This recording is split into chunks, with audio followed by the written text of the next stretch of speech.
Dalam nama Bapa dan Putra dan Roh Kudus. Amin. Allah yang berbelas kasih, sabdamu adalah terang dan pelita hidup kami. Bimbinglah kami dengan Roh Kudusmu untuk mendengarkan dan merenungkan sabdamu. Dengan daya Roh Kudusmu itu, bukalah telinga dan hati kami untuk mendengarkan sabdamu. Terangilah budi dan hati kami untuk memahami sabdamu. Jernihkanlah hasrat dan jiwa kami untuk meresapkan sabdamu. Doronglah kehendak dan tekad kami untuk mengamalkan sabdamu dalam hidup dan perutusan kami sehari-hari. Amin.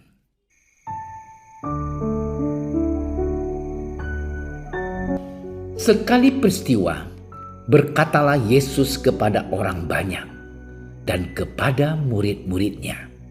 Katanya, ahli-ahli Taurat dan orang-orang Farisi telah menduduki kursi Musa. Sebab itu, turutilah dan lakukanlah segala sesuatu yang mereka ajarkan kepadamu. Tetapi janganlah kamu turuti perbuatan-perbuatan mereka, karena mereka mengajarkannya tetapi tidak melakukannya. Mereka mengikat beban-beban berat lalu meletakkannya di atas bahu orang, tetapi mereka sendiri tidak mau menyentuhnya. Semua pekerjaan yang mereka lakukan hanya dimaksud supaya dilihat orang. Mereka memakai tali sembahyang yang lebar dan jubah yang panjang. Mereka suka duduk di tempat terhormat dalam perjamuan dan di tempat terdepan di rumah ibadat. Mereka suka menerima penghormatan di pasar dan suka dipanggil rabi. Tetapi kamu, janganlah kamu disebut rabi, karena hanya satu rabimu, dan kamu semua adalah saudara. Dan janganlah kamu menyebut siapapun bapa di bumi ini, karena hanya satu bapamu, yaitu Dia yang di surga. Janganlah pula kamu disebut pemimpin, karena hanya satu pemimpinmu, yaitu Mesias. Barang siapa terbesar di antara kamu, hendaklah ia menjadi pelayanmu. Dan barang siapa meninggikan diri, ia akan direndahkan. Dan barang siapa merendahkan diri, ia akan ditinggikan. Demikianlah sabda Tuhan. Saudara-saudariku yang dikasihi Tuhan, hari ini Gereja Semesta memperingati Santo Bernardus Abbas, seorang pujangga gereja. Santo Bernardus pernah menjalani hidup yang tak beraturan sepeninggal ibunya. Beberapa waktu kemudian ia sadar dan bersama beberapa temannya ia meninggalkan gaya hidupnya dan memilih untuk masuk biara yang dipimpin oleh Santo Stefanus Harding. Ia menjadi biarawan yang tekun dan ulet, terutama karena kemampuan bahasa Latinnya yang luar biasa. Ia dapat menerangkan isi kitab suci kepada umat dengan jitu. Ia mendirikan biara pertapaan Lairvaux dan 70 biara lain yang berada di bawah asuhannya. Selama hidupnya ia giat menentang ajaran sesat dan membela hak-hak paus.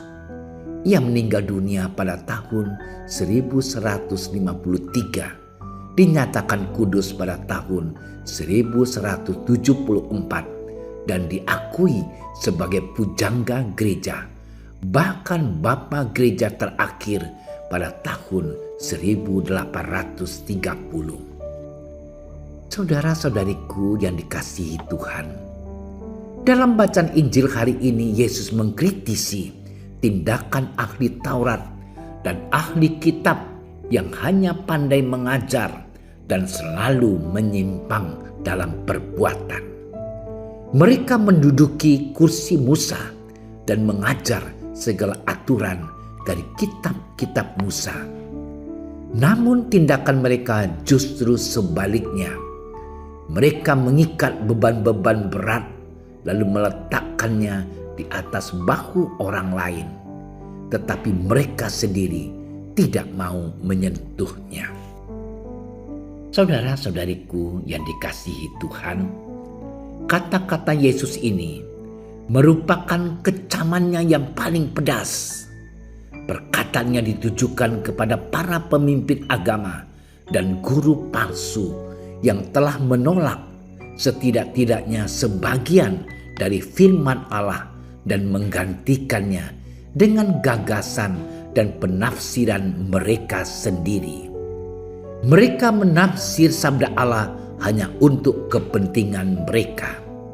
Maka sabda Yesus ini juga hendak mengingatkan orang yang percaya untuk waspada terhadap para pemimpin agama yang palsu semacam itu, memandang mereka sebagai orang yang tidak percaya sehingga menolak untuk mendukung pelayanan mereka atau bersekutu dengan mereka. Saudara-saudariku yang dikasihi Tuhan, Santo Bernardus meninggalkan hidup yang tidak teratur, menyerahkan diri kepada Tuhan, belajar tentang kitab suci, dan kemudian menjadi ahli kitab, baik dalam perkataan maupun dalam perbuatan. Ia menentang ajaran sesat dan kejahatan. Maka kita pun, saudara-saudariku yang terkasih, diundang untuk tidak saja pandai dalam menghafal ayat kitab suci, untuk membenarkan perbuatan kita dengan tafsiran yang salah. Hendaknya kitab suci menuntun kita melawan ajaran sesat, menentang kejahatan, dan banyak melakukan perbuatan-perbuatan baik sama seperti Yesus yang telah melakukannya. Tuhan memberkati kita. Tuhan Yesus, bimbinglah kami agar Roh Kudus mengilhami kami memahami sabda-Mu dalam kitab suci. Semoga dengan terang Roh Kudus-Mu kami semakin rendah hati memahami apa yang kami baca dan melaksanakannya seturut kehendak-Mu. Kaulah Tuhan, selalu kami puji kini dan untuk selama-lamanya. Amin. Kami berdiri di hadapan-Mu, ya Roh Kudus, pada saat kami berkumpul di dalam nama-Mu, bersama-Mu sendiri yang membimbing kami, membuat diri-Mu nyaman berdiam di hati kami. Ajarilah kami jalan yang harus kami tempuh dan bagaimana kami harus mengikuti jalan itu. Kami lemah dan berdosa. Jangan biarkan kami mendukung kekacauan. Jangan biarkan kebodohan menuntun kami ke jalan yang salah. Jangan pula keberpihakan mempengaruhi tindakan-tindakan kami. Kiranya kami menemukan di dalam Engkau kesatuan kami, agar kami boleh berjalan bersama menuju kehidupan abadi dan tidak menyimpang dari jalan kebenaran dan apa yang benar. Semua ini kami mohon kepadamu yang berkarya di setiap tempat dan waktu dalam persekutuan dengan Bapa dan Putra untuk selama-lamanya. Amin. Bapa kami yang ada di surga, dimuliakanlah nama-Mu. Datanglah kerajaan-Mu. Jadilah kehendak-Mu di atas bumi seperti di dalam surga. Berilah kami rezeki pada hari ini, dan ampunilah kesalahan kami, seperti kami pun mengampuni yang bersalah kepada kami. Dan janganlah masukkan kami ke dalam percobaan, tetapi bebaskanlah kami dari yang jahat. Amin. Salam Maria, penuh rahmat, Tuhan sertamu. Terpujilah engkau di antara wanita, dan terpujilah buah tubuhmu Yesus. Santa Maria, Bunda Allah, doakanlah kami yang berdosa ini, sekarang dan waktu kami mati. Amin. Kemuliaan kepada Bapa dan Putra dan Roh Kudus, seperti pada permulaan, sekarang, selalu, dan sepanjang segala masa. Amin. Dalam nama Bapa dan Putra dan Roh Kudus. Amin. Terima kasih sudah menyaksikan renungan hari ini.